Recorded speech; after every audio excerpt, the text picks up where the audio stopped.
I'm Heath Lambert. You're listening to Marked by Grace, a podcast applying the grace of Jesus to all of life. The temptation of Jesus. That is the topic this week on Marked by Grace. I'm so thankful that you are joining us here. I'm so thankful that I have the opportunity to answer your questions and address your concerns. This week, it is a concern and a question about the temptation of Jesus. Next week, it will be who knows, because I answer the questions that you ask. If you've got a question you'd like me to answer, if you'd like me to address an issue, then you can send that in to markedbygrace@fbcjax.com. That's markedbygrace@fbcjax.com.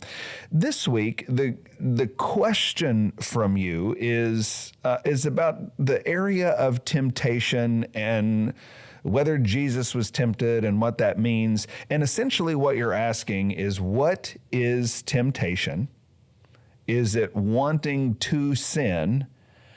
And was Jesus tempted in that way? That's the basic constellation of your question. So what I'm going to do, I'm going to try to answer that by talking about two kinds of temptation. What is temptation? I think biblically, we can talk about temptation in two categories. The first category of temptation is external temptation, or a tempting situation. So let's say you walk into a room and there is a stack of $100 bills on the table and nobody is around. That is a certain kind of external temptation. You're alone in a room, there's a stack of $100 bills. Almost everybody wants more money. Almost nobody would say no to the offer of more money. And so because the issue of more money is always out there, and now you're alone in a room and you got a stack of $100 bills, there is a sense in which that is a kind of temptation. It is an external temptation. It is a tempting situation. That's one kind of temptation. Then there is another kind of temptation. It is internal temptation. It is more of a spiritual temptation. We read about this in James chapter 1, verse 14.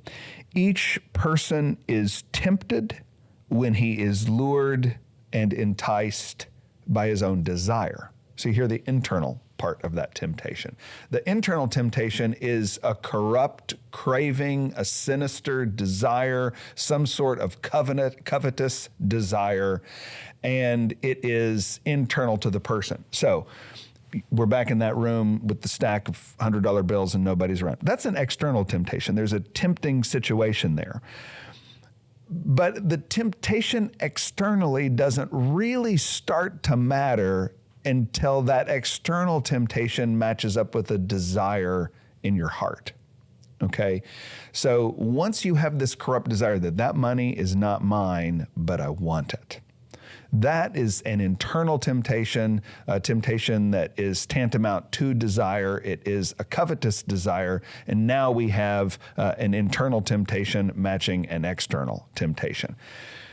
Different kinds of people would match up with different sorts of external temptation. If you put a tofu salad on the table, I would not feel any sort of internal temptation to that potential external temptation. But I know people who'd really start coveting that tofu salad. On the other hand, if you replace that tofu salad with, say, a blueberry muffin, then I might start to really desire that blueberry muffin, and the external temptation would meet an internal temptation in my heart. That external temptation is situational. It's not necessarily sinful. It probably isn't.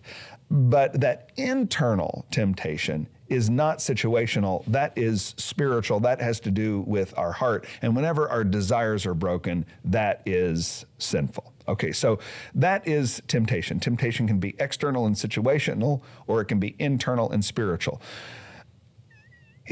When it's internal temptation, it is that desire for sin, that desire for something that was not yours.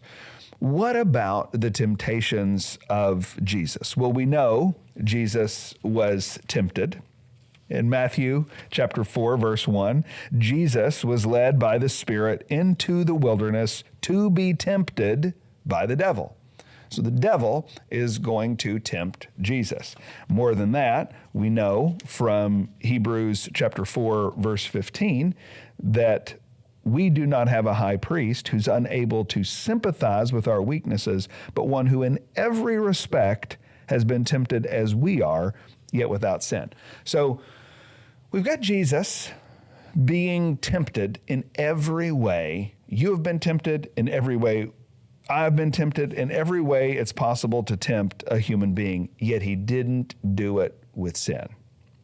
That yet without sin is underlined in James 1:13, the verse just before James 1:14, which I read a moment ago. Let no one say when he is tempted, I am being tempted by God, for God cannot be tempted with evil. Jesus was tempted. He was tempted without sin because he's God who can't be tempted with evil. So how is it that Jesus was both tempted in every way as we are, and yet is God and cannot be tempted? The way we answer that question is by understanding two kinds of temptation.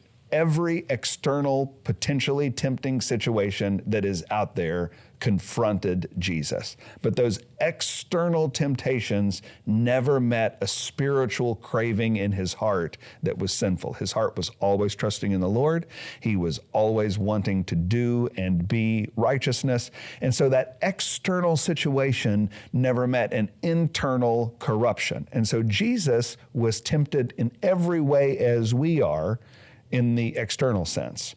But because he is sin-free and righteous, he did not have the internal corruption of desires, the internal temptation, which would have constituted the presence of sin. That's what temptation is, and that's how Jesus was both tempted, but in a way that kept him free from sin.